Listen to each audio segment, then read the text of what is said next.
Good evening, everyone, and welcome to Huddle Time. My name is Frank Fulco. I'm the CEO for Cosmetologist Chicago and America's Beauty Show. Tonight, I will be your host, and I'm sitting in for my wonderful colleague and friend, Ms. Ronit Enos, who has the night off tonight with her lovely family. So, Ronit, enjoy the evening off. You've got me back at work. Well, Happy New Year, everyone. We're really excited about tonight's show. It's going to be about recruiting talent into your salon. At America's Beauty Show and Cosmetologist Chicago, we've done several surveys and we've asked our community, what's the number one challenge that you're faced with today as a business owner? And the number one challenge is recruiting talent. So we have a great guest tonight, Ms. Stefanie Fox, who will be joining us. But before we get started before we bring Stefanie on, I'd like to thank our sponsors. First, I'd like to thank Textel. Textel helps you engage with your customers in a way that they want. Easy, convenient text messaging, resulting in higher revenue, simplified operations, and conversations worthy for the 21st century. I've read the line. Now I'll tell you what I really think about Textel. Textel is a great product. We use it at our show. Our attendees love it. It's so simple to use. And I would encourage everyone to really take a look at your texting strategy and think about how that folds into your digital portfolio for how you're engaging your clients. Look up Textel. Second, I'd like to thank our second sponsor, Salon Cadence. Salon Cadence is helping salons around the country become more profitable each and every day with their profit-first approach to consulting. In addition to their profit-first approach to consulting, there's hands-on coaching by Ms. Ronit Enos. So if you're thinking about what you need to do to get to the next level in 2022, I'd encourage you to take a look at Salon Cadence. And our third sponsor, America's Beauty Show. We look forward to seeing you in April. April 9th, 10th, 11th in Rosemont, Illinois at the Donald E. Stevens Convention Center. We're so excited about the event and we have so much planned. Here's a couple things to keep in mind. There's enough CEU hours included with your ticket price to fulfill your annual obligation for continuing credit hours. So if you live in a state such as Illinois and you need continuing education hours, attend America's Beauty Show. You'll get all the hours you need by attending the show. Second thing is, more brands are back.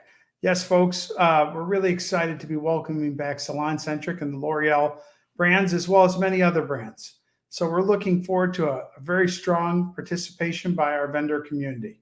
And last but not least, celebration and bringing folks together. Our acronym for this year, or our theme for this year, is FUNN. And that's FUNN. Flourish, unite, network, and navigate your career to greater success in 2022 and beyond. So we look forward to seeing you at America's Beauty Show. That's April 9th, 10th, and 11th at the Donald E. Stevens Convention Center in Rosemont, Illinois. Tickets are on sale now, and you can find it at americasbeautyshow.com. Okay, without any further ado, I'd like to welcome Ms. Stefanie Fox, founder of Talent Match and Matchable, to Huddle Time. Hi, Stefanie. Hi, thanks for having me tonight, Frank. I'm so excited to have you tonight. Ronit was very sad that she could not have this interview tonight, but I was so excited to be able to interview you and speak with you this evening. I had the good fortune of seeing you at a great event, the Intercoiffure event in New York, and had a chance to hear you speak. And just so excited to have you on the show tonight.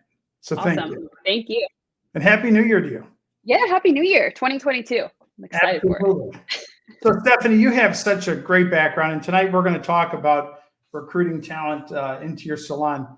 But before we get into that, I'd like for our audience to get a feel for you and your background. I mean, you've been at this for over 18 years, and it looks like you've started businesses in the past. Why don't you tell us a little bit about that?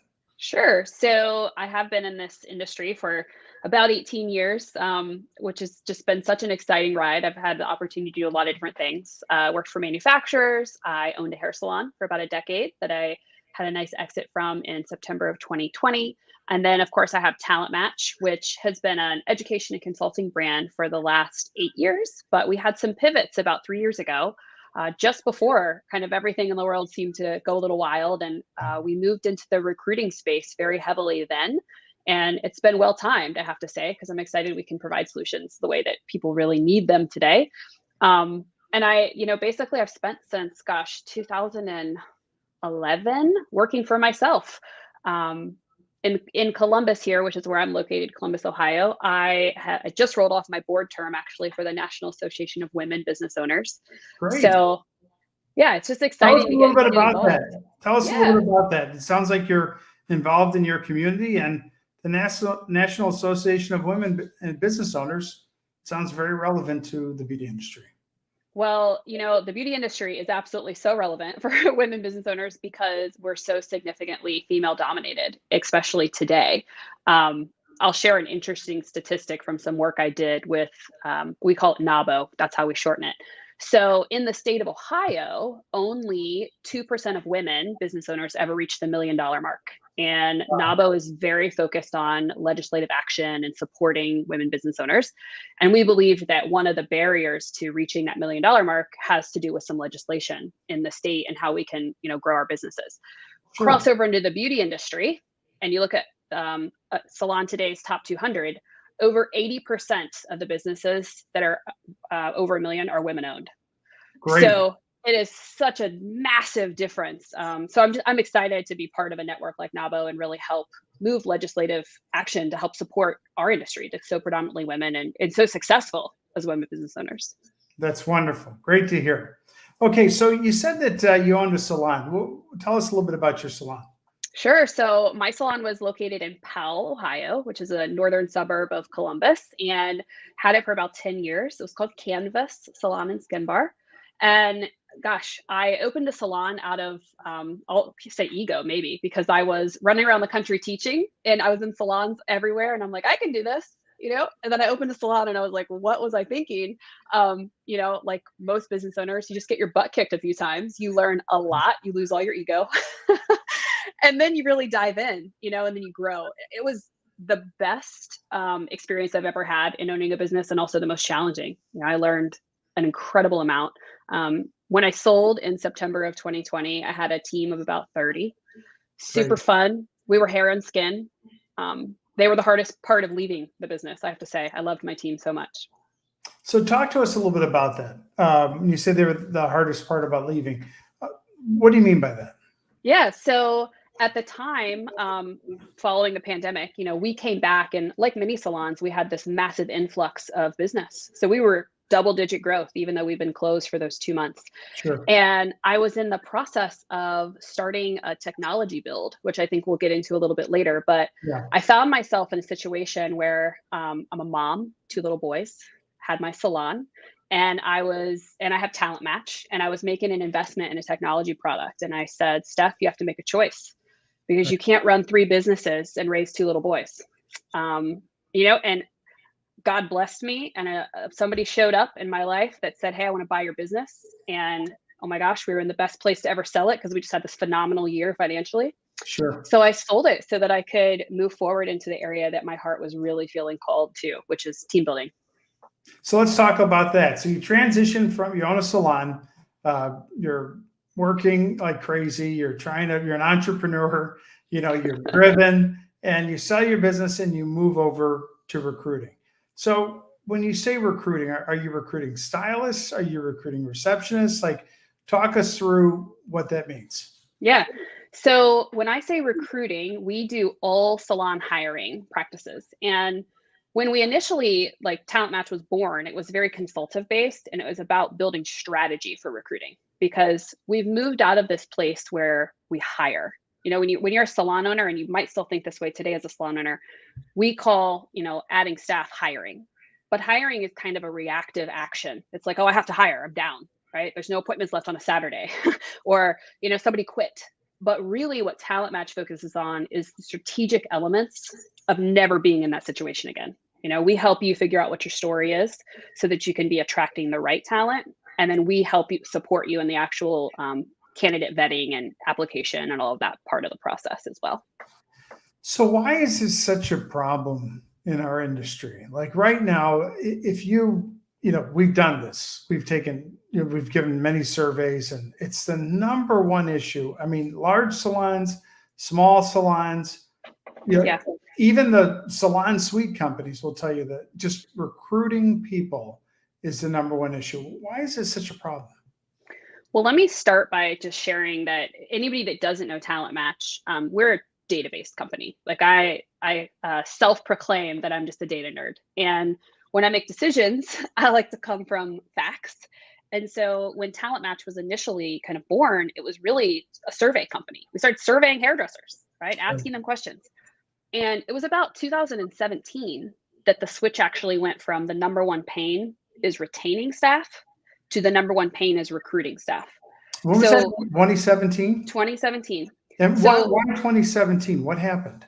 Yeah. So what I believe happened, I study consumer trends. Yeah. And I think about our employees as consumers.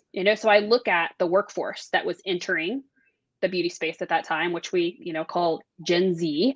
And essentially what we were doing was hiring in future employees that always knew easy access, no barrier to information, quick response, right? So you think about these are, I'll say kids, but they're not really kids, but these were younger adults that were used to Amazon's, Instagram, Instacarts, door dashing, like all the things that let them get exactly what they want right now.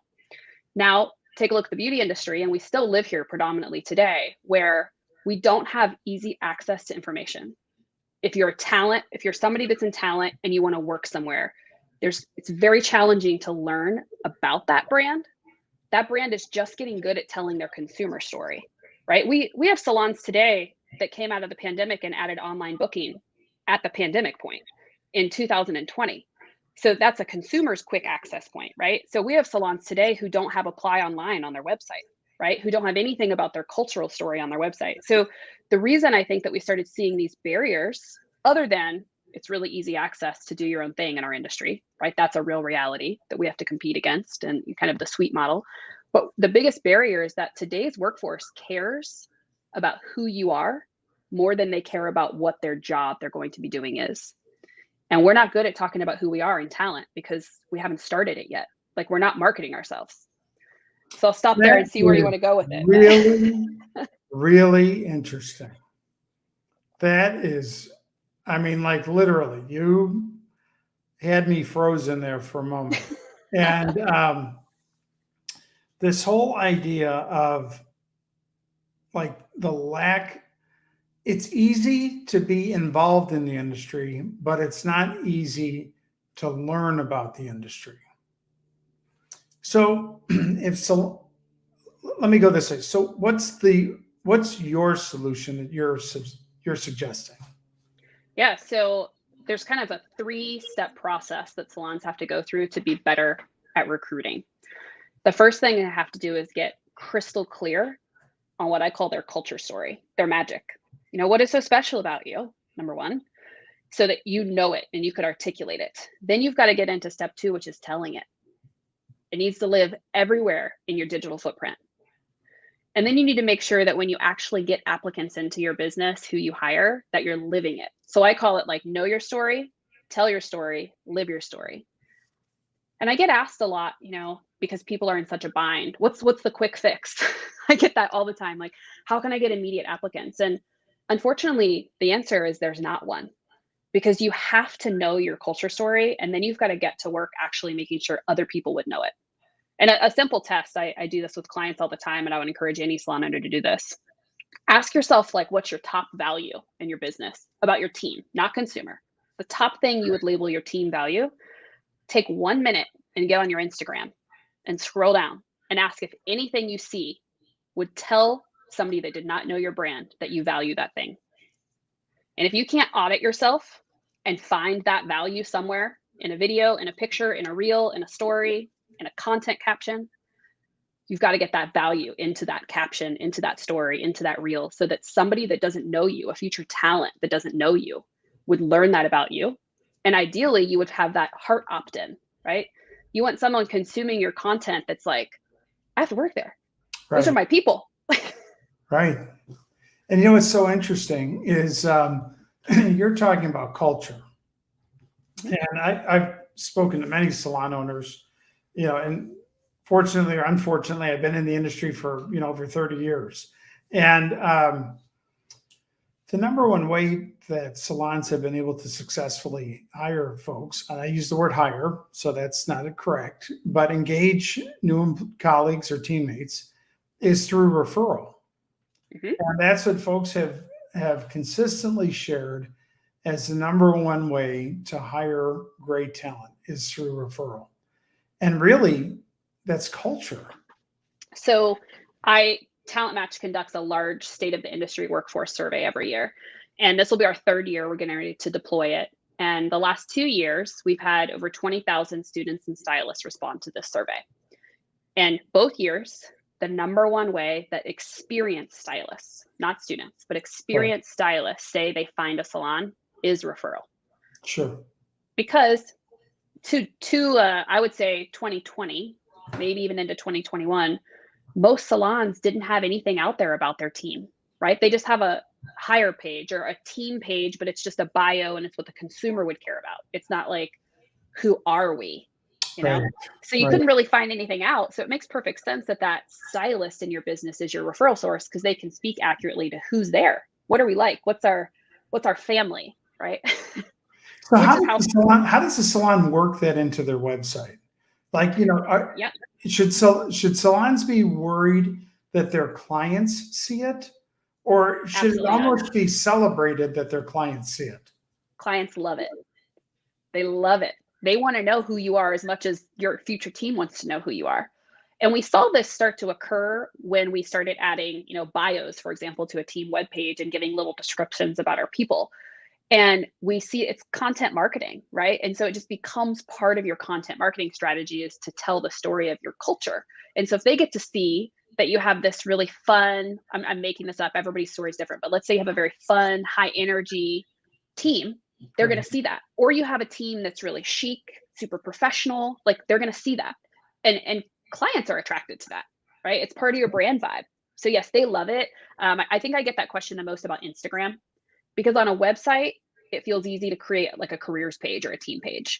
On Right. Instagram, we see salons kind of they put their breaks up at me and they're like, wait, like this is my client page. And I would say unless you are like a massive one of the businesses, like I would say a Regis of the world or a blow dry bar of the world, unless you're somebody that's got multiple locations and quantity is the name of the game with hiring, you don't need a separate Instagram page because you probably don't have the time. Actually, you do not have the time to manage the content or to collect the followers to ever make it worth your time. So it should all live in one place, and clients love it.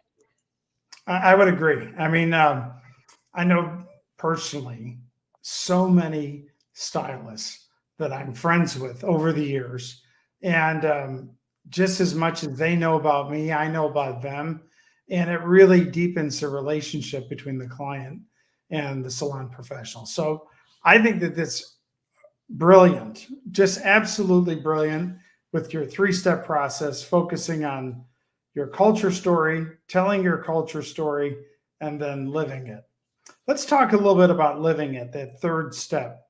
How do you make that come to life, and how do you capture that not only in person but also digitally? Yeah, so the bringing the living to life really begins with making sure the story you're telling is accurate. Um, I ask salon owners all the time, tell me about your culture. And the first thing we're inclined to do is pull out our employee handbook and start labeling all the mission statement we created and the values we wrote down. And 99% of the time, they're not a real reflection of our brand. So we can't live anything that isn't a real representation of who we are. So if you actually get clear on who you are, which means you have to survey your team, right? Right. You've got to come up with real words, real content. Then you can align that to how you lead. You can align that to your business expectations. You can align that to your performance because collecting talent into your business and attracting them is not just culture, it's also the criteria elements, right? It's like our talent today cares a ton about freedom. They care a ton about compensation. They care a ton about autonomy, flexibility, leadership, training. Like they have these key elements that they say these matter most. And so you have to live out, is our training what we said it was? Right. Is our leadership how we said they would show up? Do they show up that way? From a digital perspective, I think it means that making sure when you're telling your team story, you don't forget your leaders. I Right. see that all the time. We start posting content about our staff, and I never find a photo of the manager or the owner or the head educator. So we all have to be part of that story when we represent it digitally. Again, brilliant. Just brilliant. Okay, on this subject of living it, um, I just want to stay there because I think that that is really a way of unpacking the culture and bringing it to life. We've had a lot of discussions. When I say we, I'm talking about Cosmetologist Chicago and America's Beauty Show, because we're a nonprofit association. Everything we do is for the licensed beauty professional, and anything that we make at the show goes right back into the show and investing into the salon, the licensed beauty professional. So we've talked a lot about this whole recruiting problem, and not recruiting problem, recruiting challenge. And I would say that not once did we talk about building or representing the culture of the salon digitally. We talked about referral, we talked about information, but we did not talk about capturing the culture in a digital format. Is there like a company, or is there like almost like a formula that you'd recommend for how to capture the culture? What I mean by that, should it be something like, go to your team, have a team meeting, Yeah. empower your team to come up with 10 photos that represent them. Like, I talk us through, like, how can we help people like mobilize and do this? Because this is a great thing that you have here.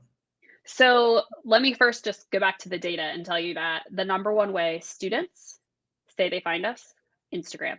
So if you don't have a digital strategy when it comes to recruiting talent, you are losing massive audience that could potentially be a great fit for your brand. So you have to create one. We do this at Talent Match. So one of the things that we support is helping you uncover what is the story, right? So we survey your team.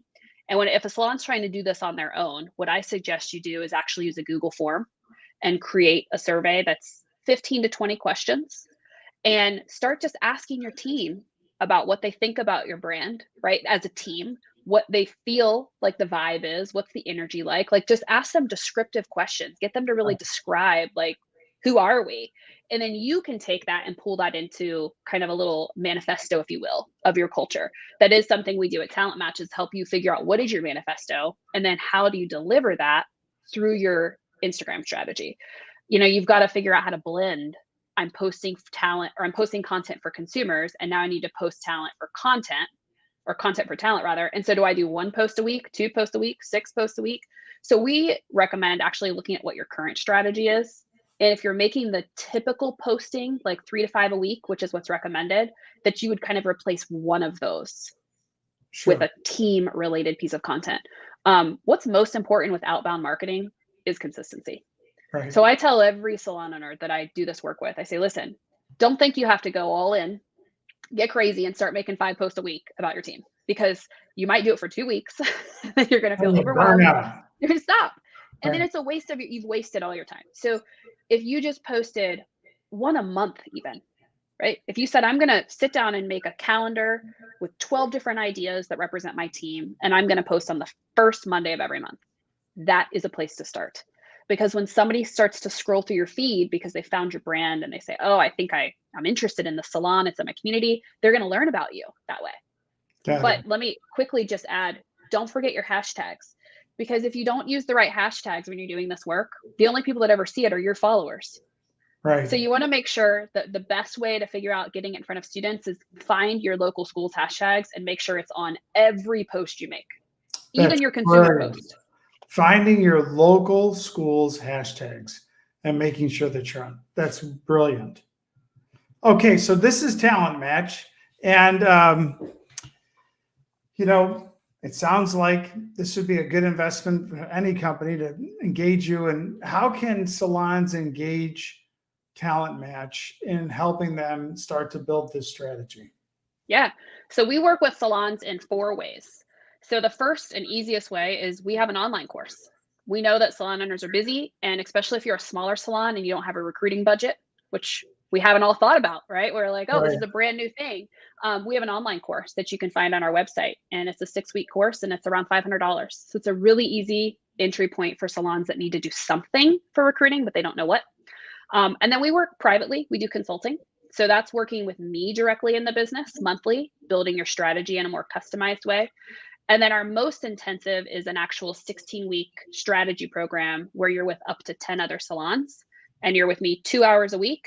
And we dive in and we build your whole strategy and we spend 4 weeks together executing till your team is ready to go. And then you can kind of take it from there. And then the fourth way is after you've built your strategy, which is what those 3 different options allow you to do, Sure. we vet candidates for you and we interview them and we send you the ones that match your team. So if you're the person that says like, oh my gosh, I don't have time, or I don't like this, or I'm overwhelmed, we can help you source the candidates, and then we'll send you the ones that we know fit your brand after we've done that first qualifying interview. Great. And just one thing, going back to the first one, the class for 500, Mhm. what will people walk away with after that class? Yeah, so that class has everything to build a full recruiting strategy in it. So it's video content of me teaching you. So you're basically going from what is my culture? What is my marketing strategy? What is my execution of that marketing strategy? What's my, you basically, if I was going to summarize it, you build a full recruiting toolkit. So it's Sure. the same thing we build in the 16-week program, but you're responsible for the execution of it, right, in the online course. So you've got to be, I tell people, because I don't want you to waste your money. If you're action oriented, take the online course. You get all the information you need to build the program. If you're not somebody that's action oriented, work with us in a consulting format because Right. we will hold your hand and we'll make sure you get the work done. Stephanie, I have to tell you, I think you've got the right formula. And this sounds excellent. And the thing that I was so happy to hear, just sharing with you personally, is the focus on culture. Because at the end of the day, this is a people business. And that's what people join. That's what people love. That's what they stay loyal to. And that's what they help perpetuate. And if there's alignment in the culture, then everything falls into place. So bravo to you. And Thank you. Great job. Okay, so Talent Match is this existing business now, and there's a process to it, and folks can get involved. You're working on something that I think is really unique, and it's called Matchable. Yes. And that seems like it's like the next step where you're almost like automating the matching process. Tell us a little bit about Matchable because it sounds fun. Yeah. So Matchable is exactly that. It's the automation of matching talent. So it's what we've been doing at Talent Match for years through survey forms and, us going through and figuring out on the back end and delivering it to you. Well, what Matchable is technology. So the way that I describe it is it's like dating app meets Indeed, right? It's like Bumble meets Indeed. So we, through Matchable, each user, I'm going to use my technology terms that I've learned in the last 2 years. Each user, which is the salon owner or a candidate, takes an assessment. And that assessment is identifying the type of culture they thrive in or the type of culture they have. And then they also get assessed on those criteria elements that we know matter. And the technology automates determining who your fit is. And you can do all the filtering. You can, you might be in Atlanta and want to work in LA, or you might be in Chicago and want to work in Columbus. So it will obviously go to the area that's in your location, but you can expand it out. And ideally, you find the right fit. Right. I came to this work a little bit selfishly. I grew up with my dad telling me my whole life, you can be anything you want to be, anything. You just have to love your work. Like all my life, I heard that. And so when I think about, people finding their best fits in their career, it is like at my core so important to me. And I learned as a salon owner that at the times that my business felt the hardest, I didn't love my team. Right. Like something was amiss. And at the times that my business felt the best, I genuinely loved my entire team. It's a different way of doing business. And so I feel super committed to helping people figure that out because I know what you put on the line when you decide to open a salon.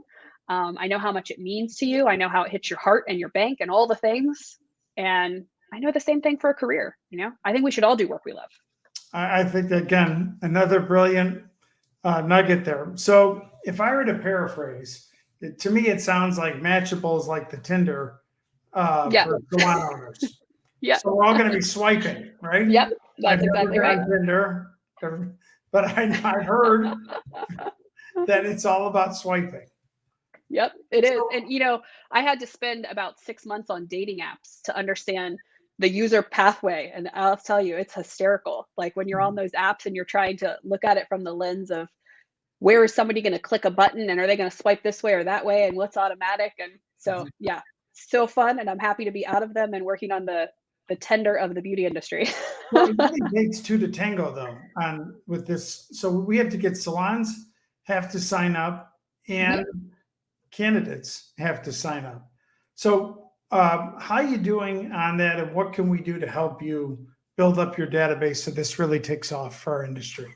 Sure. So the most important element of the entire technology is the hairdresser, right? Or the front desk team member, or any beauty industry candidate. So we're working with the schools to get the students into the platform, and we'll focus on expanding later into experienced stylists. But the initial plan is to get all the students that we can into the platform, and then market by market, we'll be pulling salons in that territory into the platform.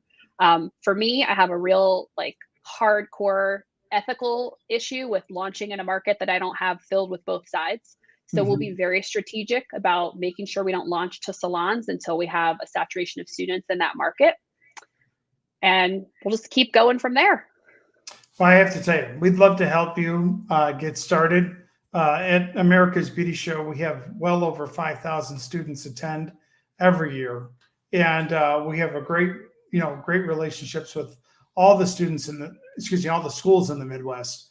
So, we would love to help you get this started and help seed it with the right information for not only for our students, but also for our salons in our market that we serve. So, we're willing to help. And when is the product coming out? Yeah, we have a launch planned for April. So that's pending any development delays. I'm definitely learning in technology that exists, but Well, it's perfect timing. Our show's April great 9th, 10th, timing. and 11th. There we go. Yes. Yes, I would love to be live by that show. So that's the target I'm aiming for. Well, that would be great because, again, so much of our research keeps coming back to, sourcing the right talent and getting the right team members and building the right team at the salons. So, if you were to paraphrase, how has recruiting changed in the last 5 years? And how do you see it changing over the next 5 years? I think if I look backwards in time, the biggest way that recruiting has changed is we have moved from the place that the business has power to the place that the candidate has the power. And that's been a hard shift for a lot of salon owners. We've really, in many cases, taken the slow, resistant path to evolving to meet the needs of the workforce. And I would encourage every salon owner to be willing to take down their barriers and ask, how can I make that work? Instead of saying that won't work in relation to things like flexibility and compensation and autonomy and all these big things that our workforce is telling us matter. So I think that's the biggest way it has changed is the power has shifted. Okay. When I look forward over the next 5 years, I think the biggest change is going to be related to how you decide to show up as a business. Are you going to automate the experience? Are you going to tell the story? Are you going to show up with the digital presence, or are you going to be resisting it? As I said, we still have salons in many cases that resist online booking, but we clearly see consumers like to be able to book when they're in the mindset of wanting to book. So it's that kind of thinking where we just have to stop being afraid and then dive into it. Or I think the salons that don't are going to have some real serious team building issues in the next 5 years. Stefanie, I think you're just such a talented person. You've done great work. You're headed in the right direction. And what you're becoming and what you're developing is just right on point for our industry. And I want to thank you so much for joining us tonight on Huddle Time. Any final thoughts before we wrap up for the evening? Just big thank you. I really appreciate you having me on. And thanks to Ronit. I know she's not on tonight, but shout out to her. She's awesome. Thanks for having me on your show. And I think you have an offer here for saving $100 I do. off of your course. Why don't you talk a little bit about that? Yep. So you can get to the course on my website, which is talentmatch.biz. And under the Work With Me tab, there is a link and you can register for the course. And anybody that's coming through this pathway can save $100 on that. I can't remember actually if we gave you a coupon code, but if you go onto the course and register and have any issues, you guys can contact me directly. I feel like we might have put a coupon code in there, but Frank, I don't know if you can clarify that I from think your you notes. did. Okay. I'm over here joking. But I think you did. We will have to get that up. It's save $100 Perfect. off of Build Your Beauty Dream Team Salon recruiting course. So we'll look at that. I don't have the code written out here, but There you go. Olivia's saying it right here. Here's the deal. Perfect. Great. And I just want to thank you again for joining us tonight. You're going to be at America's Beauty Show in April, correct? I'm going to be there. Yes. Great. And you're going to be having some classes as well. Yeah. I'm going to be doing some recruitment segments. Great. So everyone, please look for Miss Stefanie Fox at America's Beauty Show in April. And also, please, I'd encourage everyone to go to Talent Match online and take advantage of this course that is available to all of us. Stefanie, thank you again for all of your hard work. Thank you for your innovative thoughts and the whole 3-step process of, tell your culture, or what is your culture story, tell your culture story and live it. I think is just simple 1, 2, 3 advice that we can all implement right away. Awesome. Well, thank you. And I would shout out, follow me on Instagram because you can get lots of free recruiting info there from me. And it's Steph with an F. So STEF_Fox. Great. Everyone, on behalf of Cosmetologist Chicago and America's Beauty Show, thank you for joining us tonight on Huddle Time. Ronit, Enos, we love you. Thank you for all of your support. And Stefanie, thank you again. Happy New Year, everyone. And we'll see you on the next Huddle Time. Good night, everyone.